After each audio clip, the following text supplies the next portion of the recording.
Di tengah keramaian kota Jakarta, di antara deru kendaraan dan klakson yang bersahutan, seorang wanita cantik bernama Amara berdiri memandangi jalan raya dengan tatapan kosong. Usianya baru 32 tahun, namun sorot matanya sudah menyimpan luka yang dalam.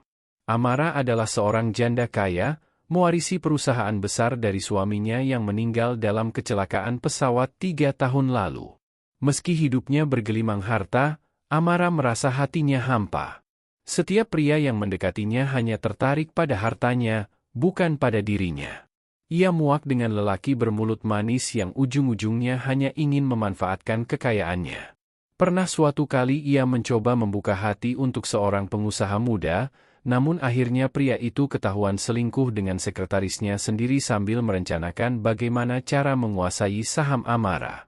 Pengalaman pahit itu membuatnya trauma, sampai-sampai ia yakin cinta sejati hanya bisa didapat jika seseorang mencintainya bukan karena harta, melainkan karena tulus.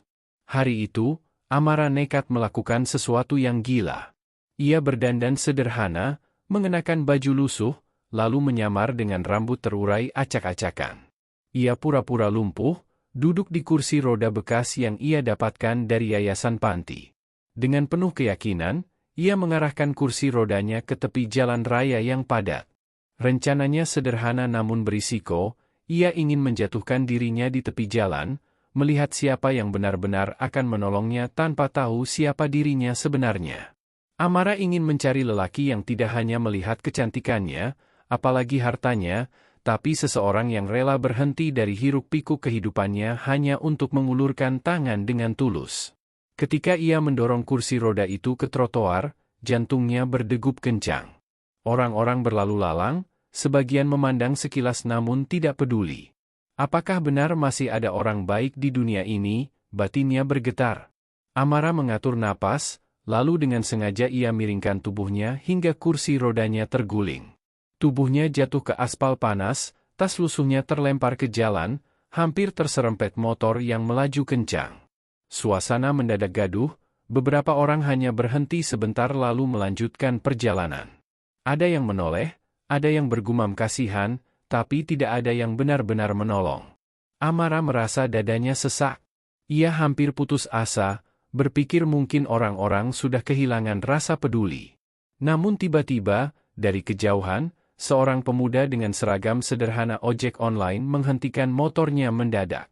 Helmnya dilepas, wajahnya penuh peluh, ia berlari menghampiri Amara tanpa ragu. "Mbak, hati-hati." "Astaga, apa Mbak baik-baik saja?" Suaranya panik tapi tulus. Amara menatap pemuda itu, matanya berbinar aneh, karena inilah yang ia cari, spontanitas dan ketulusan. Pemuda itu mengangkat kursi roda yang terguling, lalu dengan hati-hati membantu Amara duduk kembali. Ia bahkan mengambil tas lusuh yang terjatuh ke jalan, tanpa sedikit pun rasa jijik atau meremehkan. "Nama saya Raka, Mbak. Jangan khawatir, saya akan bantu," ucapnya sambil memastikan Amara tidak terluka. Amara hampir menangis, bukan karena sakit, melainkan karena baru kali ini setelah sekian lama ada seorang lelaki yang menolongnya tanpa bertanya siapa dia, tanpa menimbang untung rugi. Meski begitu, ujian belum berakhir. Tiba-tiba seorang pengendara mobil mewah turun dan menghampiri, memarahi Amara dengan kasar. "Hei, kalau nggak bisa jalan ya jangan bikin rusuh di jalan raya. Untung mobil saya nggak sampai nabrak kamu," bentaknya dengan nada congkak. Orang-orang sekitar hanya diam, tak berani melawan. Raka, dengan keberanian yang tak ia sadari, berdiri menghadang pria itu. "Pak, jangan begitu. Mbak ini lagi kesusahan, harusnya kita nolong, bukan marah-marah." Ucapannya sederhana tapi bergetar karena keberanian. Amara terpaku. Hatinya berdebar kencang, lebih kencang daripada ketika ia menjatuhkan diri tadi. Ia baru saja melihat keberanian seorang pemuda sederhana melawan orang kaya hanya demi membela dirinya yang tampak seperti orang lumpuh tak berdaya. Raka menatap Amara, lalu tersenyum. "Tenang Mbak, ada saya di sini." Dan pada detik itu, dunia Amara serasa berhenti. Untuk pertama kalinya, ia merasa mungkin cinta sejati benar-benar ada. Hari itu menjadi awal dari pertemuan yang tak pernah Amara bayangkan. Setelah insiden jatuh di tepi jalan raya, Raka tidak langsung meninggalkannya begitu saja. Ia memastikan Amara benar-benar baik-baik saja, bahkan membelikannya air mineral dari warung terdekat meski jelas uangnya pas-pasan. "Mbak, minum dulu ya biar agak lega. Panas-panas begini jangan sampai dehidrasi," ucap Raka sambil menyodorkan botol plastik murah. Amara hampir tak sanggup menahan air matanya. Lelaki ini tidak tahu siapa dirinya, tidak peduli pada penampilan lusuhnya, tapi tetap memperlakukannya dengan penuh hormat. "Terima kasih, Mas Raka, ya?" Amara mencoba tersenyum. "Iya, Mbak. Jangan dipikirin tadi ada orang yang ngomel-ngomel. Memang banyak orang gak sabaran di jalan. Tapi Mbak gak usah takut, kalau ada apa-apa, bilang aja ke saya," jawab Raka tulus. Sejak kejadian itu, Amara merasa hatinya tergugah. Ia mulai mencari cara untuk bisa dekat dengan Raka tanpa membuka identitas aslinya. Setiap sore, ia pura-pura menunggu di sekitar halte dengan kursi rodanya. Dan hampir setiap kali, Raka muncul entah dengan orderan ojek online atau sekadar lewat. Perlahan, obrolan-obrolan kecil pun tercipta. Raka menceritakan kehidupannya yang sederhana. Ia tinggal di kontrakan kecil bersama ibunya yang sakit-sakitan, sementara adiknya masih sekolah. Ayahnya sudah lama meninggal, dan sejak itu Raka menjadi tulang punggung keluarga. Amara mendengarkan setiap cerita dengan hati bergetar. Lelaki ini begitu tulus, penuh tanggung jawab, dan meski hidupnya sulit, ia tidak pernah mengeluh. Justru ia sering menenangkan Amara yang berpura-pura sebagai wanita lumpuh tak berdaya. "Mbak Amara nggak usah minder ya, kondisi fisik bukan akhir dari segalanya. Yang penting semangat hidup tetap ada. Saya yakin, kalau kita tulus berjuang, pasti ada jalan." Kalimat itu menusuk jantung Amara dalam-dalam. Bagaimana mungkin lelaki sederhana ini bisa memberi harapan yang bahkan orang-orang kaya dan terpelajar tidak mampu berikan? Namun semakin lama Amara merasa bersalah. Ia memang mencari cinta sejati, tapi caranya penuh kebohongan. Ia bukan wanita lumpuh, ia bukan miskin, ia bukan sosok yang ia tunjukkan pada Raka. Seringkali malam-malam ia menangis di kamarnya yang mewah, merenung di depan cermin. "Kalau Raka tahu siapa aku sebenarnya, apa dia masih akan memandangku sama?" batinnya perih. Konflik mulai memuncak ketika Raka mengajaknya ke rumahnya. "Mbak, ibu saya pengen ketemu. Soalnya tiap kali saya pulang, saya cerita tentang Mbak. Ibu bilang, siapapun yang bisa bikin anaknya semangat harus dihormati. Jadi, kalau Mbak nggak keberatan, ikut ya." Awalnya Amara terkejut, ragu. Bagaimana kalau sandiwara ini terbongkar? Tapi dorongan hati membuatnya mengangguk. Ia pun berangkat bersama Raka ke rumah kontrakan kecilnya. Setibanya di sana, Amara nyaris tak kuasa menahan air matanya. Rumah itu sangat sederhana, hanya berdinding tembok kusam dengan atap yang sebagian bocor. Ibu Raka, seorang wanita tua dengan tubuh ringkih, menyambutnya hangat. "Alhamdulillah, jadi ini Mbak Amara ya? Makasih sudah jadi teman anak saya." Dia jarang senyum, tapi sejak kenal Mbak, wajahnya lebih cerah. Kata-kata itu membuat Amara semakin merasa berdosa. Ia diperlakukan bak keluarga, padahal dirinya penuh kebohongan. Hari-hari berlalu, hubungan mereka makin dekat. Raka sering menyempatkan waktu di sela pekerjaannya untuk menemani Amara.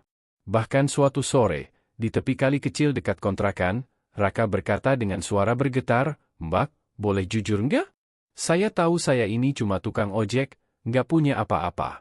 Tapi entah kenapa, setiap sama Mbak, saya ngerasa tenang. Saya nggak berani berharap banyak, tapi kalau boleh, saya pengen selalu ada buat Mbak." Amara terdiam. Jantungnya berdetak kencang. Inilah yang ia cari, cinta tanpa syarat, tanpa tahu statusnya. Namun bersamaan dengan itu, rasa takut menghantui. "Raka, kalau suatu hari nanti kamu tahu aku nggak seperti yang kamu lihat, apa kamu masih mau ada di sampingku?" tanyanya lirih. Raka menatap matanya lekat. "Bagi saya, orang itu bukan soal fisiknya, bukan soal harta. Yang penting hatinya. Mbak Amara udah nunjukin kalau hatinya tulus, dan itu cukup buat saya." Kata-kata itu menusuk batin Amara. Ia ingin jujur saat itu juga, ingin berteriak bahwa ia sebenarnya bukan wanita lumpuh, bukan orang miskin, tapi seorang janda kaya raya dengan perusahaan besar. Namun lidahnya keluh. Ia takut kebenaran justru menghancurkan segalanya. Masalah mulai muncul ketika seseorang memotret kebersamaan mereka diam-diam. Foto Amara dengan penampilan lusuh di kursi roda tersebar di media sosial dengan caption mengejek, "Miliuner cantik pura-pura jadi gembel?" Apa benar ini Amara Wijaya, janda konglomerat itu? Berita itu viral, media mulai mencium keanehan. Raka pun mulai digoda tetangganya. "Rak, katanya cewekmu itu sebenarnya miliuner ya? Jangan-jangan kamu dimanfaatin," sindir mereka. Raka bingung, tidak tahu harus percaya siapa. Ia mencoba menanyakan langsung pada Amara, tapi wanita itu hanya terdiam dengan mata berkaca-kaca. Kebohongannya sudah di ujung tanduk. Puncaknya terjadi ketika seorang pria berjas rapi datang ke kontrakan Raka, mengaku sebagai pengacara keluarga Amara. Dengan nada tinggi ia berkata, "Kamu tahu siapa yang kamu dekati? Dia itu pemilik perusahaan besar. Jangan mimpi bisa menikahinya, level kamu jauh di bawahnya." Raka terkejut, hatinya hancur, namun ia tetap menatap Amara. "Apa benar semua ini, Mbak? Kamu bohongin aku selama ini?" Suaranya bergetar, penuh luka. Amara menangis terseduh, hatinya nyeri karena saat yang ia takutkan akhirnya tiba. "Raka, aku hanya ingin tahu siapa yang benar-benar mencintaiku, bukan karena harta. Maafkan aku memang bohong, tapi perasaanku padamu sungguh nyata." Namun luka di mata Raka tak bisa disembunyikan. Ia berdiri, mengepalkan tangan, lalu berbisik, "Kalau kamu benar-benar percaya sama aku, kenapa kamu harus bohong dari awal? Aku butuh kejujuran, bukan ujian." Dan dengan langkah berat, ia pergi meninggalkan Amara yang terisak sendirian di kontrakan kecil itu. Amara terpuruk. Untuk pertama kalinya, kebohongannya menghancurkan hatinya sendiri. Tapi di dalam batinnya, ia bersumpah tidak akan menyerah. Karena ia tahu, Raka adalah cinta sejatinya. Setelah kepergian Raka, dunia Amara seakan runtuh. Berhari-hari ia menutup diri di dalam kamarnya yang mewah, namun hati dan pikirannya tetap tertinggal di kontrakan kecil tempat ia pernah merasa begitu dicintai. Media terus memberitakan dirinya, menyebutnya wanita gila yang tega mempermainkan perasaan rakyat kecil demi mencari sensasi. Janda kaya pura-pura lumpuh demi cari perhatian, kok bisa? Begitu headline yang bertebaran di televisi dan internet.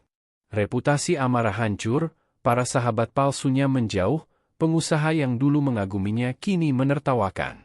Namun yang paling menyakitkan bukanlah cemoohan publik, melainkan tatapan penuh luka dari Raka yang masih terbayang-bayang di benaknya.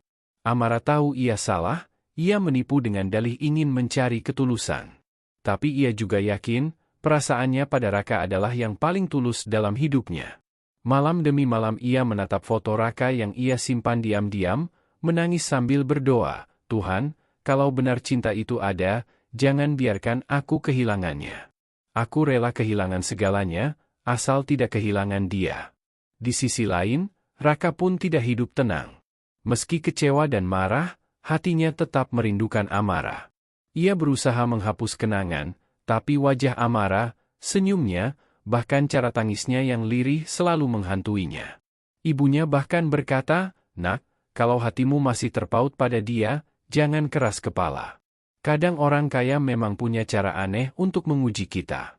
Tapi aku yakin, perempuan yang mau duduk di rumah reot ini demi menemani kita bukanlah perempuan sembarangan." Kata-kata ibunya itu menusuk Raka. Namun egonya menahan langkahnya untuk kembali. Hingga suatu hari, keadaan memaksa mereka bertemu kembali. Perusahaan Amara diterpa isu besar, sahamnya anjlok karena media terus membesar-besarkan skandalnya. Para investor mulai mundur, karyawan panik karena ancaman PHK. Di tengah kepanikan itu, Amara membuat keputusan berani. Ia akan tampil di depan publik, mengakui semua kebohongan, sekaligus mempertaruhkan segalanya. Di sebuah konferensi pers yang disiarkan langsung, Amara duduk di kursi roda yang dulu ia gunakan sebagai penyamaran. Dengan suara bergetar ia berkata, "Saya Amara Wijaya. Selama ini, saya berbohong tentang kondisi saya. Saya berpura-pura lumpuh, saya berpura-pura miskin, semua demi satu hal, Saya ingin tahu apakah cinta sejati masih ada di dunia ini.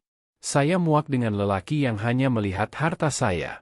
Karena itu, saya memilih cara yang salah.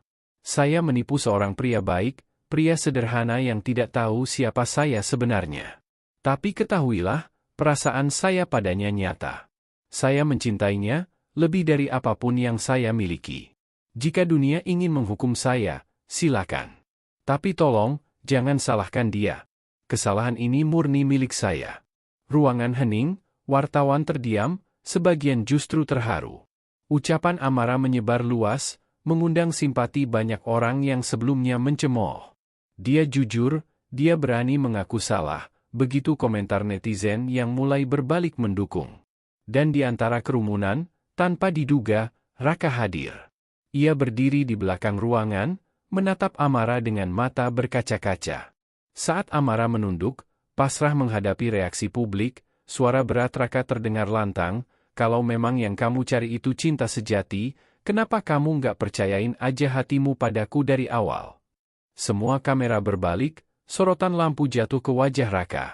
Amara terperanjat, air matanya jatuh deras. "Raka," hanya itu yang bisa ia ucapkan. Raka melangkah maju, tatapannya tegas meski hatinya berkecamuk. "Aku marah, Amara. Aku kecewa. Tapi aku juga sadar, setiap kali aku mencoba pergi, aku nggak bisa. Hati ini tetap kembali padamu. Kalau benar kamu mencintaiku, maka jangan ada kebohongan lagi di antara kita." Amara menangis sambil mengangguk, tubuhnya bergetar. "Tidak ada lagi, Raka. Aku janji. Aku rela melepaskan segalanya, perusahaan ini, harta ini, asal aku bisa bersamamu." Suasana ruangan pecah, beberapa orang terisak, sebagian lagi bertepuk tangan. Namun ujian terakhir belum selesai. Salah satu investor bangkit berdiri dengan marah. "Ini gila. Perusahaan ini bisa hancur karena urusan pribadimu. Apa kau pikir kami akan bertaruh pada pemimpin yang tidak waras?" Suasana menegang. Tapi Raka maju, berdiri di samping Amara, lalu menatap semua orang dengan suara mantap, "Kalau kalian anggap dia lemah karena mencari cinta sejati, kalian salah besar. Justru dia lebih kuat dari siapapun, berani mempertaruhkan harga dirinya demi kejujuran. Dan kalau kalian meninggalkannya, biar saya yang berdiri di sisinya.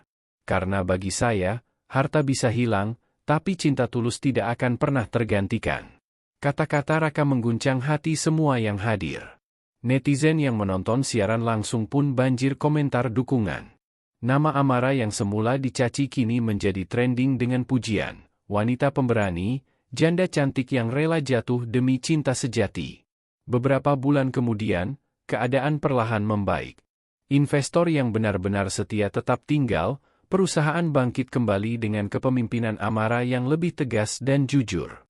Namun yang terpenting, Amara dan Raka tidak lagi terhalang kebohongan. Mereka menjalani hubungan sederhana namun penuh cinta. Amara sering berkunjung ke kontrakan Raka, membantu biaya pengobatan ibunya, bukan dengan gaya majikan, tapi sebagai keluarga.